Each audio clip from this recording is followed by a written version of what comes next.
안녕하세요. 세상에서 가장 강인하고 자랑스러운 어머니를 둔 40대 남자입니다. 사람이 인생을 살면서 얻을 수 있는 가장 큰 복 중 하나는 바로 부모 복이라고 하죠. 부모 될 일을 스스로 선택해서 태어날 수 없으니 오롯이 타고나야 하는 귀한 복이니까요. 그리고 간혹 피로 이어진 부모님이 아닌 마음으로 이어진 부모님을 만나는 행운을 얻게 된 사람들도 있는데 그 행운아 중 한 명이 바로 저랍니다. 제 사연은 불행에서 저를 구해준 저희 어머니와 가족, 그리고 그런 어머니 덕에 번듯한 어른이 된 제가 스스로 가정을 꾸리게 되며 생겼던 소동에 관한 이야기랍니다. 부디 주변 이웃의 흔한 속사정이다 생각하고 편하게 들어주시면 감사하겠습니다. 앞서 말했듯 저는 마음으로 이어진 부모님을 두었어요. 저는 고아원 출신이거든요. 기억도 전혀 나지 않는 부모님이 두 분 다 돌아가신 후 한 친척에 의해 고작 4살의 고아원에 맡겨졌다는데 자세한 사정은 알지 못합니다. 한 가지 분명한 건 제가 그곳에 있음을 아는 친척들이 있는데도 불구하고 아무도 절 데려가길 원하지 않았다는 거죠. 같은 고아원에서 지내던 형들 몇몇은 저를 놀리고 때리는 등 수시로 절 괴롭혀댔습니다. 가뜩이나 고아원에 적응하지 못했던 전 그 때문에 더더욱 기가 죽어 어깨를 둥글게 말고 다녔죠. 원장님과 선생님들을 제외하고 그런 저를 안쓰럽게 보던 사람이 한 명 더 있었는데 그 사람이 바로 제 인생을 바꿔준 제 어머니예요. 너희들 당장 그만두지 못해? 소머리 국밥 가게를 운영하셨던 어머니는 제가 살던 고아원에 정기적으로 봉사를 오고 후원도 하던 분이셨습니다. 어머닌 유독 길을 펴고 살지 못하던 제게 관심이 가셨는지 언제부턴가 봉사를 오기만 하면 저부터 먼저 찾곤 하셨죠. 성호야, 너도 이제 8살이나 됐는데 누가 괴롭히면 하지 말라고 맞서 싸울 줄도 알아야지. 아무리 괴롭혀도 찍소리도 안 하고 당하기만 하잖아. 그럼 사람들은 네가 그래도 되는 애인 줄 알고 더더욱 막대하는 거야. 아줌만 제가 안 돼봐서 그렇게 말하실 수 있는 거예요. 제가 어떻게 형들을 이겨요. 그리고 대들면 형들이 절 더 괴롭힐 텐데 저한텐 여기가 집이니까 어디로 도망갈 곳도 없단 말이에요. 아줌마, 전 왜 이렇게 바보 같을까요? 학교에선 친구들이 고아라고 왕따시키고 고아원에선 덜 떨어졌다고 따돌림 당하고 제가 이렇게 못나서 친척들도 다 저를 버린 걸까요? 어머닌 눈물을 뚝뚝 흘리던 저를 보더니 대뜸 당신 자신도 눈물을 흘리며 저를 안아주시더군요. 그리곤 왜 자신이 절 그토록 챙겨주었는지에 대해 말씀해 주셨죠. 그렇지 않아. 그 사람들도 분명 무슨 사정이 있었겠지. 그리고 네가 모자란지 아닌지 아직 다 커보지도 않았는데 어떻게 하니? 설사 네가 남들보다 조금 부족하다고 한들 세상 그 누구도 널 무시하고 괴롭혀도 될 권리는 없단다. 넌 태어난 것 자체로도 충분히 소중한 아이야. 성호야, 사실 이 아줌마도 너처럼 고아원에서 자랐단다. 그리고 너처럼 고아원 언니 오빠들한테 음침하단 이유로 엄청난 괴롭힘을 당했어. 그래서 성호 너를 보면 아줌마가 자꾸 난 같지 않았단다. 정말요? 아줌만 전혀 안 그러셨을 것 같아요. 그렇지? 근데 정말 그랬어. 그리고 아줌만 그 사람들한테 평생 지고만 있기 싫어서 맞서 싸웠단다. 성호 너한텐 아직 어려운 얘기겠지만 살다 보면 세상엔 불공평한 일이 수두룩하거든. 근데 아무것도 안 하고 손 놓고만 있으면 아무것도 바뀌지 않고 누군가 널 도와주지도 않아. 하다못해 목청껏 도와달라고 소리라도 지르지 않는 이상 말이야. 자신의 삶은 결국 뭐든지 스스로 움켜쥐고 해내야 하는 법이란다. 만약 성호 네가 용기를 낸다면 이 아줌마가 네 등 뒤를 든든하게 지켜줄게. 어머니의 말은 어려웠지만 저와 달리 저와 똑같이 자랐던 어머닌 당당하게 맞서 싸웠다는 말, 그리고 내 편 하나 없는 그곳에서 제 편이 되어 저를 지켜주겠다는 어머니의 말에 용기가 생기더군요. 그래서 며칠 뒤 또다시 저를 괴롭히려고 들던 형들에게 저는 정말로 대들었습니다. 너무 무서워서 두 다리가 덜덜 떨렸지만 저는 끝까지 형들 중 한 명의 다리를 이로 꽉 물고 놓지 않았죠. 그날은 정말 멍투성이가 되도록 얻어맞았는데 이상하게 기분이 전보다 나쁘지 않더라고요. 오히려 그날 이후 형들은 제가 독종이라며 저를 슬슬 피해 다녔어요. 또한 그 주 주말에 봉사를 왔던 어머니는 제 얼굴을 보곤 절 데리고 원장실로 가서 목청껏 따지기 시작하셨는데 그때 마음속 깊은 곳에서 뭔가가 굉장히 벅차오르더라고요. 저번에도 제가 몇 번이나 말씀드리지 않았습니까? 아무리 애들 똑같이 보살피고 아껴주셔야 한다고 해도 애 얼굴이 이 지경이 되도록 걔들을 그냥 놔두시면 어떡해요? 어른은 애들을 지킬 책임과 의무가 있는 겁니다. 형들 중 한 명도 저 때문에 많이 다쳤다고 해도 어머닌 끝까지 절 감싸며 화를 내주셨어요. 어머닌 세상에 태어나 제가 처음으로 만난 든든한 제 편이었던 겁니다. 그런 어머니가 제 나이 9살에 저를 입양하기로 하셨을 때 저는 그 자리에서 눈물을 펑펑 쏟으며 기쁨을 참지 못했죠. 성호야, 아저씨는 아줌마랑 같이 왔을 때 몇 번 봤지? 아줌만 이제부터 성호 네 엄마고 아저씨는 네 아버지야. 네 엄마가 성호 네 이야기를 집에서 얼마나 했는지 모른다. 그런 네가 결국 아들이 돼서 우리 품으로 오는구나. 우리 앞으로 잘 지내보자.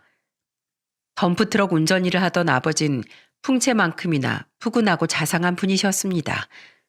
아버진 쉬는 날마다 저를 데리고 나가 함께 공도 차고 자전거도 가르쳐 주셨는데 옆에서 아들과 놀아주고 있는 다른 아버지를 볼 때마다 나도 아빠가 있다는 생각에 어깨가 괜히 올라가곤 했어요.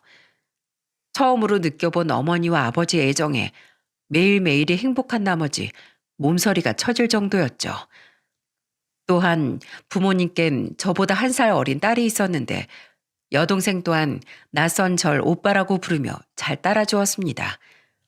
그렇게 처음 생긴 가족의 품 안에서 저는 더없이 행복한 학창 시절을 보내게 되었어요.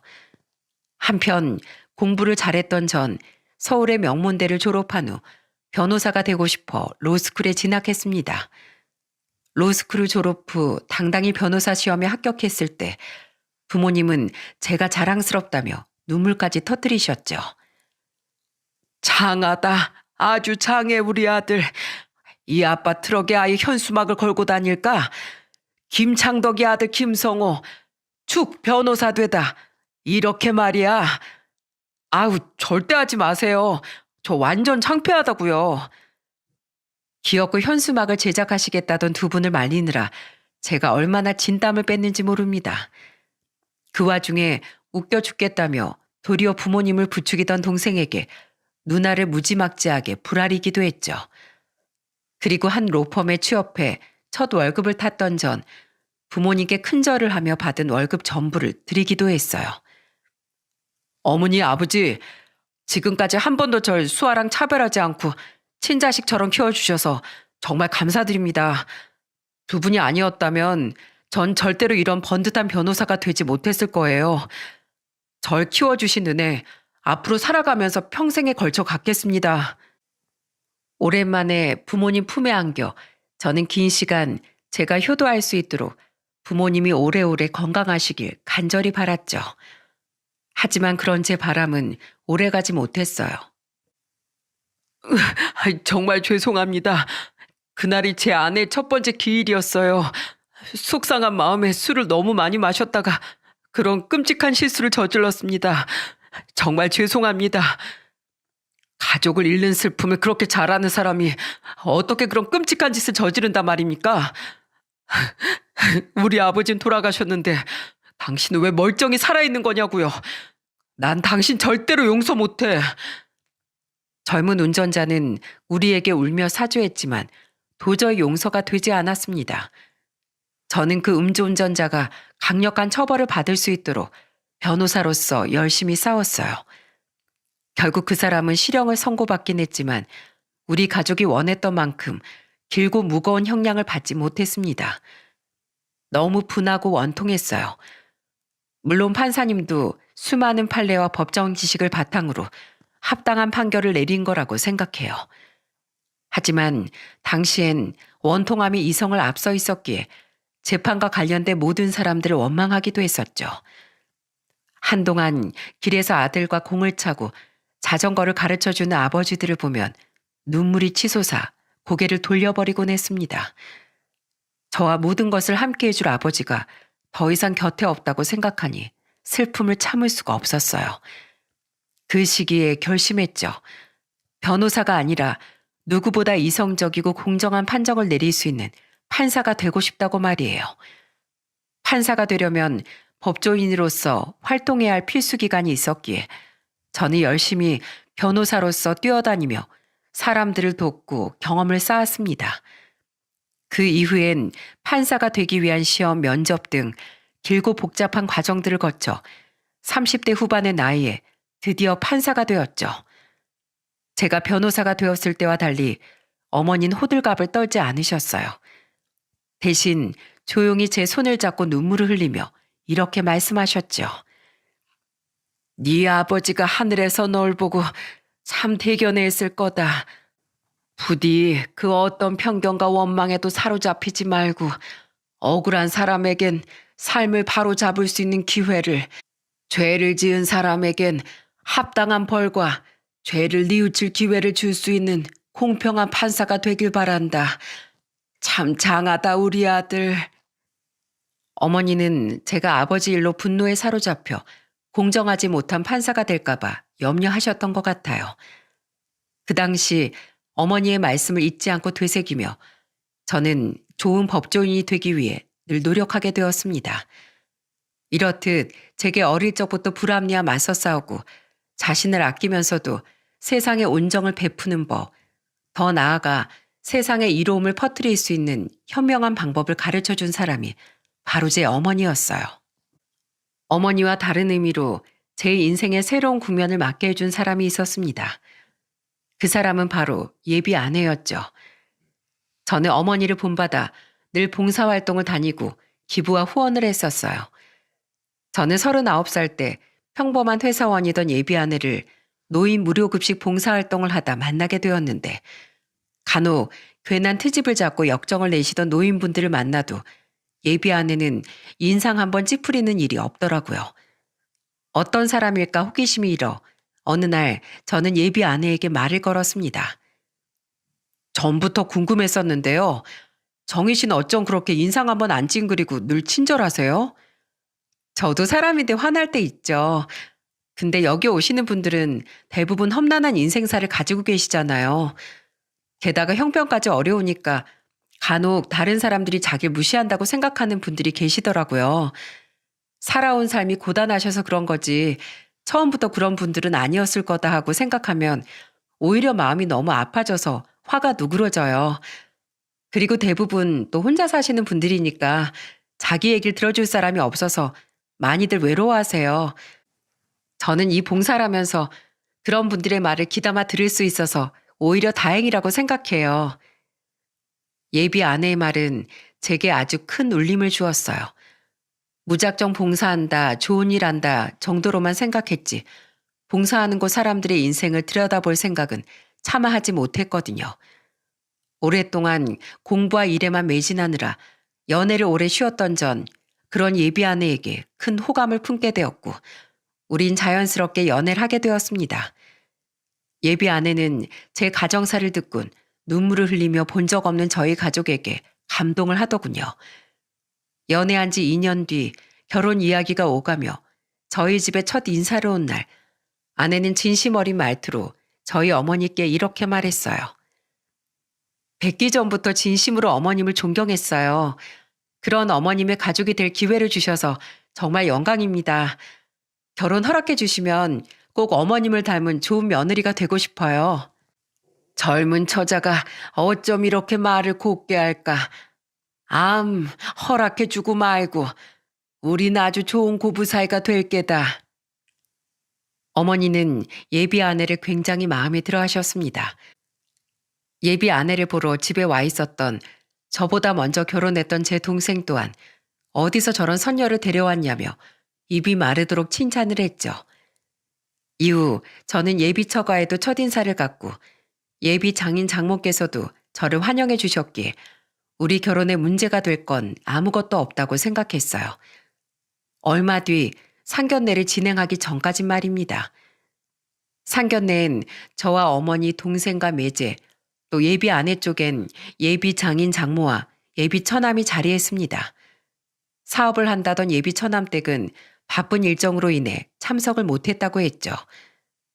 처음 분위기는 자식들 칭찬이 오가며 화기애애했어요.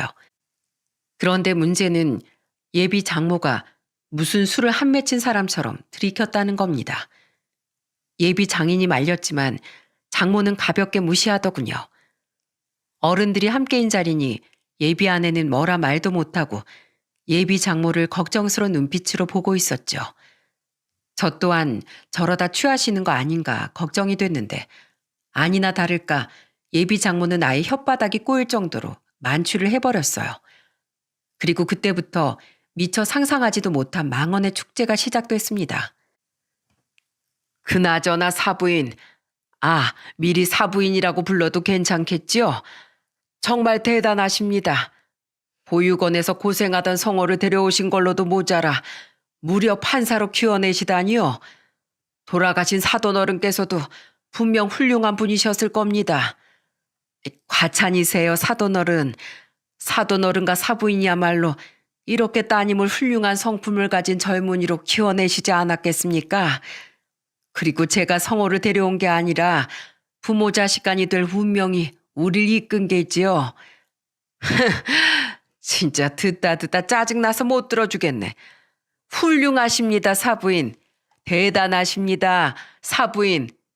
당신 사위 될 사람이 판사라고 너무 빌빌거리는 거 아니에요? 뭐라고? 이 사람 결국 취해버렸네. 죄송합니다, 사부인. 제가 어떻게든 말렸어 했는데 당신 얼른 그 입 다물어. 내가 뭘 어쨌다고. 저기 이보세요, 사부인. 솔직하게 말해봐요. 지금 기분 째지죠?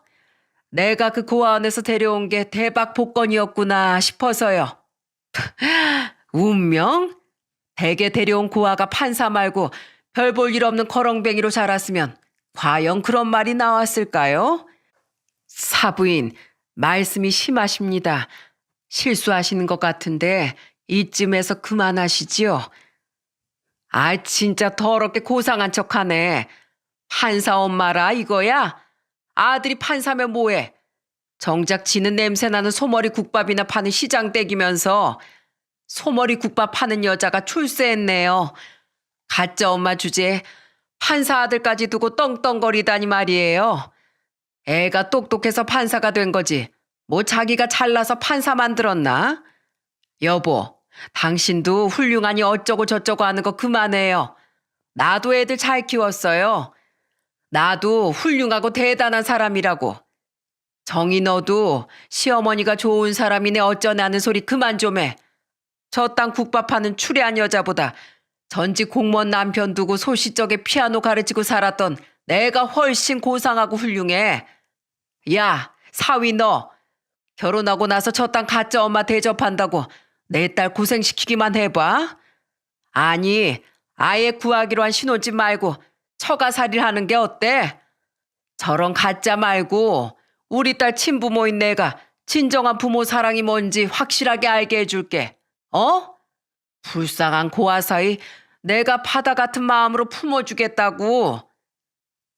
예비 장모는 쩌렁쩌렁한 목소리로 상견례장 분위기를 풍비박산 내버렸습니다.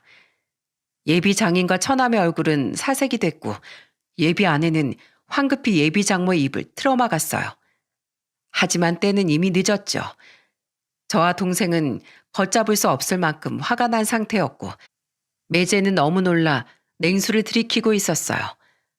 예비 장모고 뭐고 이건 아닌 것 같아 벌떡 일어나 화를 내려는데 싸늘한 표정의 어머니가 말리듯 제 손을 잡으시더군요. 그때 문득 떠올랐습니다.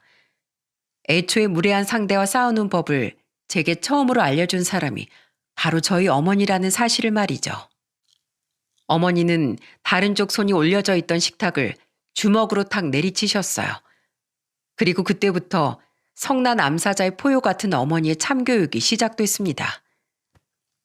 피아노 치는 일보다 소머리 국밥 하는 일이 덜 고상하다고 누가 그럽디까? 직업 가지고 고상하네 마네 수준 따지는 댁 사고방식은 덜 고상하다 못해 천박하네요. 그리고 가짜 엄마?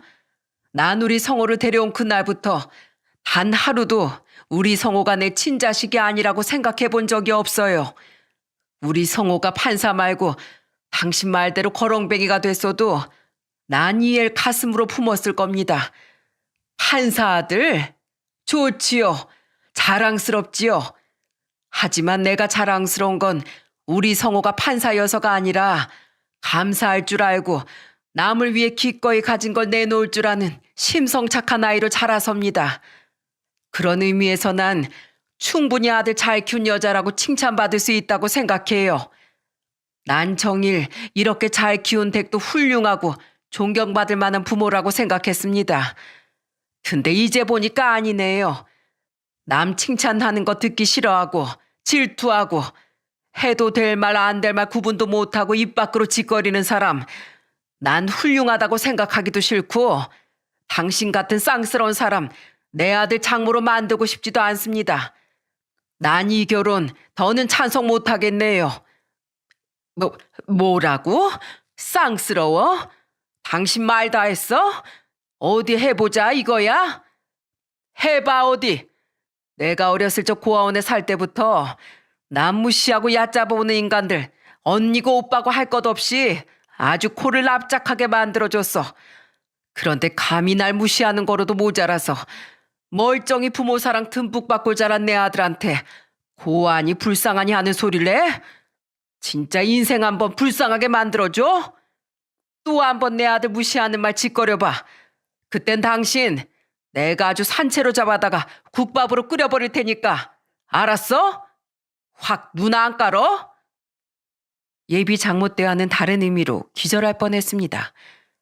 저는 저희 어머니가 그런 무서운 말을 하실 수 있는 분인지 정말로 몰랐거든요. 저뿐만 아니라 그 자리에 있던 모두가 기함을 했는지 떡 벌린 입을 다물 생각조차 못하더군요.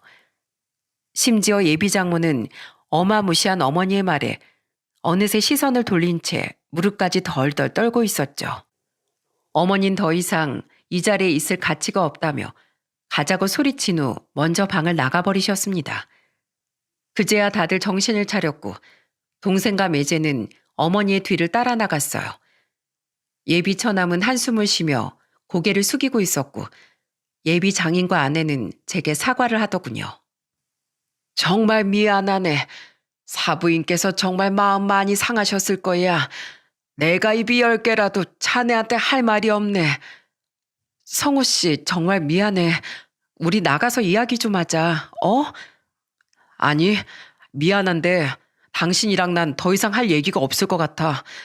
난 내 어머니를 욕보인 저런 사람 절대 내 장모로 두고 싶지 않거든. 그러니까 정이야, 우리 그냥 파혼하자. 그리고 어머님, 아니 저기요. 제가 스스로 알아서 판사가 됐다고요? 그쪽이 보셨습니까? 저희 어머니가 얼마나 애틋하게 저를 키워주셨는지? 저희 어머니가 아니었다면 판사커녕 대학조차 가지 못했을지도 모릅니다. 구석에 숨어서 울기만 하던 제게 당당하게 세상 살아가는 법을 가르쳐 주시고 세상에 대한 원망에 빠져있던 제게 판사라는 직업의 본질에 대해 일깨워 주신 분이 바로 저희 어머니예요. 소머리 국밥을 팔든 뭐가 됐든 세상에서 가장 고상하고 존경스러운 인품을 가지신 분이 바로 제 어머니란 말입니다. 저를 낳아준 친모가 어떤 사람이건 제게 어머니는 절 키워주신 어머니 단 한 분뿐이에요. 그런 어머니를 가짜 엄마라고 모욕한 그쪽은 술에 취해서 딸을 파혼시킨 한심한 엄마라는 사실 절대 잊지 마세요. 2번 다시 볼 일 없길 바랍니다. 저는 두 눈을 질끈 감은 예비 장인과 흐느끼며 절 부르는 예비 아내를 뒤로 한 채 방문을 열고 나왔습니다. 그 앞에선 걱정스러운 표정의 동생 부부와 어머니가 서 계시더군요. 제가 한 말을 밖에서 다 들으셨는지 어머닌 힘이 빠진 저를 꼭 끌어안아 주셨죠. 상심이 크지? 아니에요. 저보다 어머니가 더 마음 상하셨을 텐데 정말 죄송해요. 저 때문에 괜히 저런 나쁜 말을 듣게 해드려서요. 아니다. 한 치 앞도 모르는 게 사람 인생인데 이런 일이 생길 줄 네가 어찌 알았겠니? 얼른 집에 가자. 그렇게 집으로 돌아온 후 예비 아내에게서 몇 번이나 전화가 걸려왔지만 전화를 받지 않았어요. 받으면 괜히 마음만 약해질 게 뻔했으니까요. 그런데 제가 전화를 받지 않자 예비 아내는 제 퇴근 시간에 맞춰 저희 집 앞까지 찾아왔더군요. 성우 씨, 왜 왔어? 난 내 의사 충분히 이야기했어. 그러니까 돌아가줘. 성우 씨, 우리 엄마 행동 용서해달라고 하지 않을게. 그래도 그냥 우리 결혼하지 않고 이대로 만나기만 하면 안 될까? 내가 염치 없다는 거 아는데 영원히 성우 씨랑 이별한다고 생각하니까 차마 숨조차 제대로 못 쉬겠어. 예비 장모가 술에서 깬 뒤 예비 아내의 집은 그야말로 난리가 났었다고 합니다. 예비 장인은 평소에도 술 때문에 그렇게 자신과 싸우대더니 망할 놈의 주사로 못난 미천 다 드러내고 자식 혼사까지 망치니 이제 속이 시원하냐며 내 자식 인생 망치는 여자랑 더 이상은 못 살겠다고 이혼을 선언하셨다는군요. 술 때문에 이미 며느리와도 몇 번 문제가 있었는지 예비 처남은 언젠간 사고 칠 줄 알았다며 학을 떼군 자기 집으로 돌아갔고요. 나도 엄마 얼굴 꼴도 보기 싫다고 하는 뒤로 엄마한테 말 한마디 안 걸고 있어. 나랑 아빠한테 울면서 사과하곤 있는데 이게 어떻게 사과 한마디로 끝낼 일이야. 나 엄마가 너무 밉고 원망스러워. 애써 우는 예비 아내를 돌려보냈지만 저 또한 마음이 찢어지는 것 같았습니다. 누구보다 현명하고 착했던 예비 아내에게 저 또한 너무 큰 마음을 내어주었으니까요. 예비 아내는 그 뒤로도 몇 번이나 저를 찾아왔지만 저는 냉정하게 돌려보냈습니다. 그렇게 상견례 이후 며칠이 지났고 결국 예비 아내는 제게 이런 문자를 보내더군요. 계속 나를 밀어내야 했던 성호 씨 마음도 힘들고 불편했을 텐데 내가 내 힘듦에만 치우쳐서 너무 내 생각만 한 것 같아. 어머니께 죄송해서라도 나도 이젠 그만 현실을 받아들일게. 그동안 많이 고마웠어. 그리고 좋았던 시간을 이렇게 끝내게 해서 정말 미안해. 앞으로 어디에 있든 성호 씨와 어머님의 행복을 빌게. 이젠 정말 끝이구나 싶어 눈물이 왈칵 흘러내렸습니다. 두 번 다시 이런 여자 만날 수 없을 테니 아마 살면서 내 인생에 결혼이란 없겠구나 싶었죠. 한참을 울고 목이 말라 방을 나오니 거실 소파에 어머니가 앉아 계시더군요. 저는 황급히 마른 눈물 자국을 지워내려 손으로 얼굴을 비볐어요. 그런데 그때 어머니는 저를 부르더니 이렇게 말씀하셨습니다. 많이 힘드니? 괜찮아요. 시간이 해결해 주겠죠. 괜히 걱정 끼쳐드려서 죄송해요, 엄마. 성호야, 사실 그동안 정희가 나한테도 몇 번이나 전화가 왔었다. 죄송하다고 꼭 찾아뵙고 다시 사과드리고 싶다는 걸 내가 오지 말라고 했다. 마음이 약해질 것 같아서 말이야. 그러니까 아까 전에 앞으로 부디 행복하게 잘 사시라는 마지막 문자가 왔더구나. 어머니한테도 그런 문자를 보냈어요. 사실 저한테도 마지막 문자가 왔었거든요. 그래, 왠지 그럴 것 같았다. 그러니 네가 그렇게 우는구나 싶었지. 사실 정희한테 그동안 연락 온 걸 너에게 말하지 않았던 건 달라질 건 없는데 괜히 말해봤자 네 마음만 아프게 할 것 같아서야. 나도 사람인지라 화도 많이 났고 그런 사람을 네 가족으로 만들고 싶지 않았으니 네 결혼을 도저히 찬성할 수 없을 것 같았거든. 그런데 너희가 서로 정을 떼기가 많이 힘들다면 하온을 진지하게 다시 고려해 보려무나. 사실 내가 말 안 한 일이 하나 더 있는데 요즘 네 예비 장모였던 그 여자가 매일같이 내 식당에 찾아오고 있다. 오늘로 벌써 닷새째야. 깜짝 놀랐습니다. 너무 생각지도 못한 말이어서요. 그도 그럴 것이 예비 장모는 제게 단 한 번도 사과 전화를 한 적이 없었기에 끝까지 참 뻔뻔한 사람이라고 생각했었거든요. 상견례한 다음 날 정희 부친이 찾아와서 내게 머리 숙여 사과하더구나. 파혼할 때 하더라도 자기 안 사람 행동에 대해선 진심으로 사죄하고 싶다면서 말이야. 그전에도 며느리가 돈 잘 보고 친정 좀 잘 산다고 시댁을 무시한다면서 술 먹고 몇 번이나 난동을 피워댔다더구나. 어렸을 때부터 공부 잘하던 오빠들하고 비교당하면서 자라서 시기 질투도 피해의식도 심한 사람이었대. 그동안은 자라온 환경이 안쓰러워서 보든 거 참아줬는데 정이 파혼당하는 거 보고 자기 아들까지 이혼시킬 것 같아 더 이상은 못 참겠다고 이혼할 거라고 하더라. 그래서 그건 내 알 바 아니니 알아서 하시라고 돌려보냈지. 그런데 그 다음 날엔 정이 모친인 그 여자가 찾아와서 손님들이 다 보는데도 아랑곳 않고 엉엉 울면서 죄송하다고 한 번만 용서해달라고 싹싹 빌더라. 딸은 자기를 완전히 투명인간 취급하고 남편한테도 이혼당하게 생겼다면서 제발 한 번만 파혼을 고려해주면 안 되겠냐고 말이야. 근데 내가 그걸 왜 받아줘야 하니? 가족들 다 등 돌리고 집에서 쫓겨날 것 같으니까 날 찾아와서 악어의 눈물을 흘리는구나 싶었지. 그런데도 며칠을 계속 찾아오길래 대체 왜 그랬는지 알기나 하자 싶어서 오늘은 내가 앉혀놓고 물어봤다. 어머니의 물음에 예비 장모는 고개를 들지 못하고 이렇게 얘기했다는군요. 정말 죄송합니다. 제가 성장 배경이 엉망이라 성격이 배배 꼬여 있어요.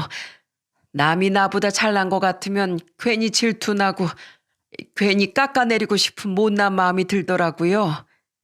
저도 스스로가 못난 건 알고 있어서 어떻게든 꾹 참고 살아보려는 와중에 우리 아들이 결혼을 했습니다. 그런데 평범하게 중소기업 다닌 우리 아들에 비해 며느리가 너무 잘났지 않겠어요? 친정도 우리 집은 비교도 안 되게 부자고 자기 사업한다면서 우리 아들 벌이의 10배는 번다고 하더라고요. 바쁘다고 애 계획도 미루고 명절이나 중요한 집안 행사에도 사업 때문에 바쁘다면서 아들 통해서 돈만 보내버릴 때가 많으니 그게 참 고깝더군요. 그래서 시어미로서 한마디 하려고 해도 남편도 바쁘네 그냥 놔두라고 하고 아들은 잘 사는 자기 처가 눈치, 자기보다 잘난 처 눈치 보면서 도리어 그거 시짜짓 하는 거라고 화내고 집 좀 덜 잘 살고 아들 중소기업밖에 못 보내놨으면 시부모 대접도 못 받고 무시당해 한답니까? 내 친구들은 며느리가 전화도 자주 건다고 하고 명절엔 어머님 제가 할 테니까 쉬세요 하면서 사근사근하게 군다는데 내 처지가 처량하더라고요. 그런데 이번엔 우리 딸이 자기 시엠이 될 사람이 그렇게 훌륭하다 존경스럽다 하고 생전 저한테는 안 하던 칭찬을 늘어놓으니 솔직히 별 잘나지도 않은 여자가 아들을 판사로 키워내서 저런 소리를 다 듣네 싶어서 또 질투가 났어요. 물론 사위 직업이 좋으면 저도 좋지만 입이 해벌쭉해진 남편을 보니까 아들 쪽 사돈들한테처럼 이번에도 내 기가 팍 죽겠구나 싶어서 자존심도 상했고요. 나도 내 나름대로 자식들 열심히 키웠는데 인정 못 받는 것 같고 괜히 내 자식들도 무시당할 것 같아서 심기가 불편하던 와중에 사부인께서 친모가 아니라는 말을 듣고 더더욱 마음이 삐뚤어졌던 것 같아요. 게다가 제가 술까지 취해서 그런 저질러선 안 될 실수를 했고요. 저도 압니다. 제가 못난 사람인 거. 사실 애들에게 쭉 무시당할까 봐도 무섭고 남편한테 정말 이혼당할까 봐 무서워서 온 거 맞습니다.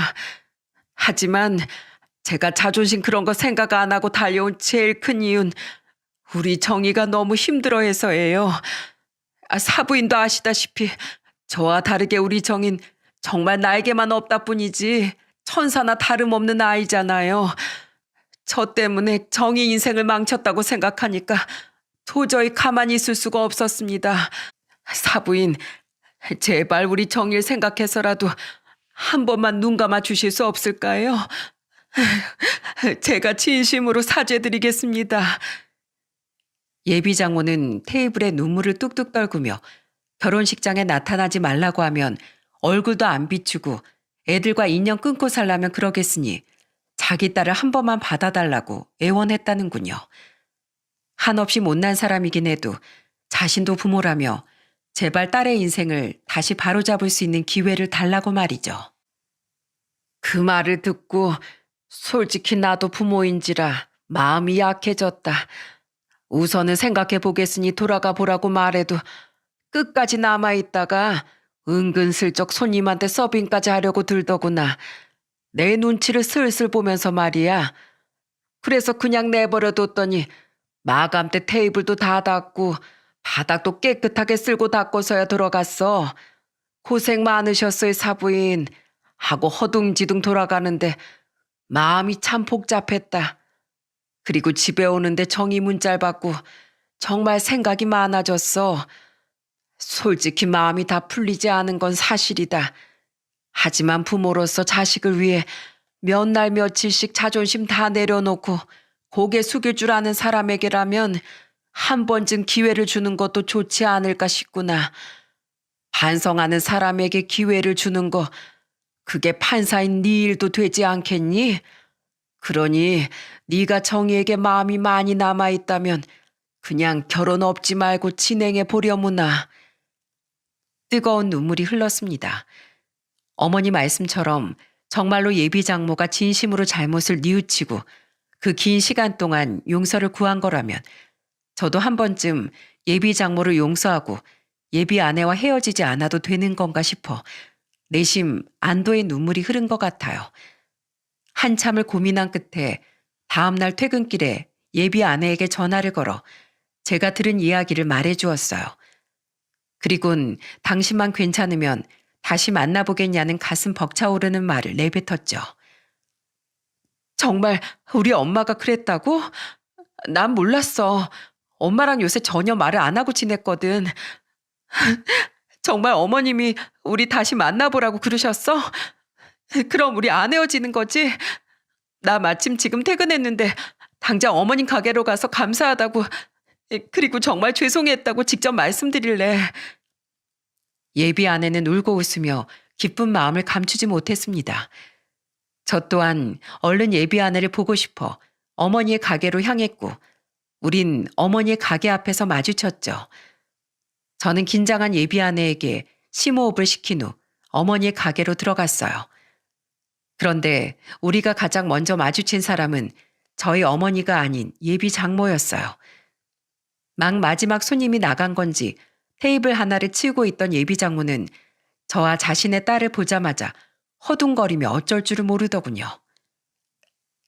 정희야. 엄마 거기서 뭐해? 그동안 계속 여기 왔었다며. 왜 나한테 말을 안 했어? 들었니? 엄만 그냥 사부인께 용서받으면 그때 너한테 얘기하려고 했어. 성호한테도 사부인께 용서받은 다음에 용서빌러 찾아가려고 했고 너무 염치가 없어서. 성호야, 그래도 이렇게 마주친 김에 그냥 말아마. 내가 네 어머니께 무례했던 거 진심으로 사과하마. 네 어머니께도 용서를 빌려고 계속해서 이렇게 찾아오고 있었단다. 제게 사과하는 예비 장모에게 뭐라고 말해야 할지 모르겠더군요. 그 순간 말소리를 들은 어머니가 주방에서 나오셨죠. 성호 왔니? 아유, 정희도 왔구나. 다시 잘해보기로 한 게야. 그렇지? 네, 어머님. 이게 전부 어머님께서 용서해 주신 덕분이에요. 감사 인사 드리려고 기다리지도 못하고 이렇게 찾아왔어요. 어머님, 저 다시 받아주신다고 말해주셔서 정말 감사드립니다. 그리고 저희 엄마 일은 정말 죄송했어요. 됐다. 아이 사실 네가 무슨 잘못을 했겠니? 사부인, 우리 딸을 받아주기로 하셨다고요? 그럼 이제 저 용서해 주시는 건가요? 그래요. 안 그래도 내가 용서해 드릴 테니 이제 그만 오시라고 말씀드리려고 했는데 오늘 계속 손님이 몰려가지고 통 말할 틈이 없었네요. 언제 또 오셔서 서빙이니 뒷정리니 다 도와주셔서 덕분에 제가 숨 좀 돌렸습니다. 그런데 그냥은 절대 용서 못 해드리고 조건이 있어요. 저랑 약속 몇 가지 좀 해주셔야겠습니다. 휘둥그레진 눈에 눈물이 그렁그렁 맺힌 예비 장모는 뭐든 약속하겠다며 고개를 마구 끄덕이더군요. 어머니는 종이 한 장을 볼펜과 함께 예비 장모에게 건네셨습니다. 자, 받아 적으세요. 첫 번째, 2번 다시 술은 입에 대지 않겠다. 2번째, 남에게 시기 질투가 날 땐 나 자신에게 칭찬을 한 가지씩 해준다. 3번째, 스스로 못난 것 같을 때도 거울을 보고 스스로를 반드시 칭찬해준다. 이 3가지 다 약속할 수 있으면 매날의 날짜도 적고 서명도 하세요. 사부인, 이건 사부인이나 성호를 위한 약속이 아니잖아요. 나랑 우리 아들을 위한 게 맞아요. 사부인이 그 못난 마음을 버리고 주사 못 부리게 술도 다 끊어야 나도 우리 아들 걱정을 안 할 테고 우리 아들한테 괜히 시비 거는 일도 없을 거 아닙니까? 그리고 나 우리 아들 통해서 틈틈이 확인할 거예요. 사부인이 정말 약속 잘 지키고 있는지 아닌지. 어기기만 해봐요. 그때 내가 으름장 났던 거 기억하죠? 국밥으로 확. 아휴, 기억하죠. 술에 취해서도 어떻게 그 무서운 말을 잊겠습니까? 약속 지킬게요, 사부인. 사부인 무서워서라도 꼭 지키겠습니다. 아휴, 정말 감사합니다. 예, 아시면 됐네요. 성호 너, 네 장모 감시 잘해라. 알았지? 뭘 그렇게 멀뚱멀뚱 섰어? 네 장모 눈물 닦으시게 휴지 좀 가져다 드려. 아, 네, 장모님, 여기요. 장모님? 그렇게 불러줘서 고맙네, 고마워. 내가 정말로 미안했네. 앞으로 꼭 이 약속들 전부 지키겠네. 어머니의 말에 저는 얼떨결에 예비 장모를 처음으로 어머님이 아닌 장모님이라고 부르며 휴지를 건넸습니다. 예비 장모는 그런 제 손을 잡고 엉엉 울었고 예비 아내 또한 그런 자기 엄마를 보며 눈물을 참지 못했어요. 그렇게 우린 다시 결혼 준비를 시작했습니다. 예비 장인은 소식을 듣고 어머니를 찾아가 몇 번이고 감사하다며 고개를 숙이셨다고 해요. 또한 예비 장모를 어떻게든 고치고 감싸줄 생각은 못하고 이혼 선언을 했던 자신이 부끄럽다며 앞으로 예비 장모가 또다시 실수하지 않도록 자신이 잘 살피겠다고 말씀하셨다네요. 예비 처남 또한 나중에 절 만나 자기 누나와 어머니를 용서해줘서 고맙다고 자기 어머니를 상견례 자리에서 진즉 말리지 못해 미안하다고도 말했죠. 화가 났었지만 예비 아내만은 워낙에 좋아했던 제 동생은 일이 잘 해결됐다는 이야기를 듣고 진심으로 축하해줬습니다. 그렇게 소란했던 우여곡절 끝에 예비 아내는 더 이상 예비가 아닌 온전한 제 아내가 되었어요. 벌써 결혼식을 올린 지 2년이라는 시간이 지나 제 아내 뱃속엔 우리의 사랑의 결실이 5개월째 무럭무럭 자라고 있답니다. 어머니, 저 왔어요. 오랜만에 일이 일찍 끝나서 어머니 국밥 먹고 싶어서 들렀어요. 아이고, 우리 판사 사위 왔어? 어서 와. 언니 아들내미 왔네. 국밥 한 그릇 뚝딱 말아줘요. 성호 왔니? 예, 제발 너희 장모 좀 여기 못 오게 해라. 어떻게 단골들보다 네 장모가 더 자주 오는 것 같아? 언닌 속으로 내가 일도 거들어주고 말동무도 해줘서 좋으면서. 정말 웃기게도 장모님은 저희 어머니의 팬이 되셨어요. 장모님께서 직접 제게 해주신 말씀입니다. 어머니께 각서까지 쓴 날 이후 장모님은 정말로 술을 딱 끊으시더군요. 심지어 못마땅해 하시던 처남댁에게도 싫은 소리 한 번을 안 하게 되셨는데 사실 사람이 어떻게 한 번에 바뀌겠습니까? 그런데 장모님은 꾹 참고 있던 속내를 저희 어머니께 토로하러 달려오기 시작하신 거예요. 저도 어머니를 뵈러 가게에 왔다가 몇 번 봤는데 장모님의 모습이 마치 친구에게 시시콜콜한 수다를 늘어놓는 사춘기 소녀 같아서 너무 귀여우시더라고요. 사부인, 제가 요샌 우리 며느리한테 못마땅한 게 있어도 꾹 참았거든요. 아니, 솔직히 아무리 바빠도 명절에 전화 한 통은 해야 하는 거 아닙니까? 하여튼 요즘 것들이란. 그런데 사부인 말대로 며느리한테 한 소리 하고 싶을 때 나한테 칭찬을 해주니까 나쁜 생각은 잠시 잊게 되고 기분이 더 좋아지더라고요. 그렇게 몇 번 하게 되다 보니까 나중에 좋은 사람인 내가 그냥 참자, 내가 이해해 주자 싶더라니까요. 요즘엔 다른 잘 되는 사람을 봐도 질투도 안 나고 그러다 보니까 마음이 불편하지도 않고 세상도 아름다워 보이는 게 아주 새 인생을 사는 것 같아요. 이게 다 사부인 덕분이지 뭡니까? 호칭은 어느새 사부인에서 언니로 바뀌어 가더군요. 어머니는 장모님을 귀찮아 하시는 듯해도 장모님 말씀처럼 내심 장모님을 좋아하세요.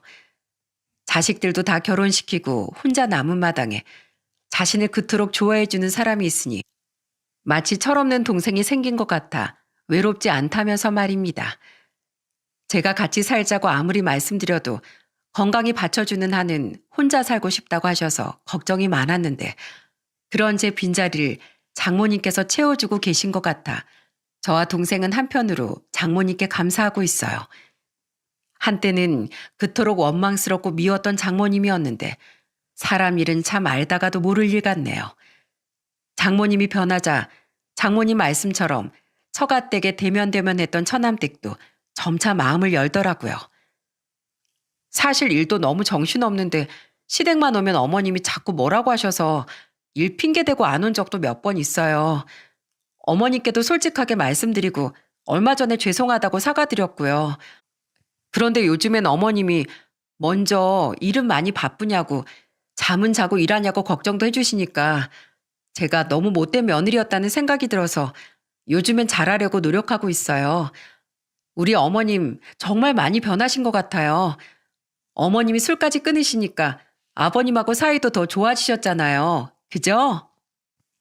장모님은 스스로 변하기 시작하면서 장인어른과 처남댁과의 사이까지 좋은 쪽으로 변화시켰습니다. 처가 식구들과 아내는 모든 게 저희 어머니의 현명함 덕분이라며 아직까지도 굉장히 고마워하곤 하죠. 이렇듯 한땐 영영 남남이 될 뻔한 아내와 처가 식구들은 저와 어머니의 소중한 가족이 되었습니다. 최근 장모님은 저희 어머니를 따라 봉사를 나가기도 하세요. 한번 좋은 사람이 되니 더 좋은 사람이 되고 싶다면서 말이죠. 저도 아내와 함께 마찬가지로 봉사, 기부, 후원을 꾸준히 하고 있으니 어머니 한 사람의 선한 영향력이 결국 저와 장모님을 세상에 도움의 손길을 내밀 수 있는 사람으로 만들어준 거 아니겠어요? 여러분, 저는 제 사연을 통해 세상엔 도움의 손길을 필요로 하는 사람이 아주 많다는 이야기를 하고 싶었습니다. 여러분의 작은 도움의 손길 하나로 불우한 누군가 인생은 크게 바뀔 수도 있다는 사실을 꼭 알아주셨으면 좋겠어요. 어머니로 인해 새 인생을 살게 된 저처럼 말이죠. 또한 여러분의 선한 마음은 어머니가 제 장모님을 변화시켰듯 누군가의 마음을 흔들어 놓을 수 있다는 걸, 그렇게 세상은 조금씩 아름답게 변화해 간다는 사실을 꼭 기억해 주시길 바랍니다. 저는 앞으로 수많은 선행과 더불어 한 사람의 법조인으로서 공정하고 엄중한 판결로 세상을 이롭게 만들어 나가는데 일조하면서 살아가 볼게요. 그럼 모두 행복하시길 바라며 이만 사연을 마치겠습니다. 감사합니다.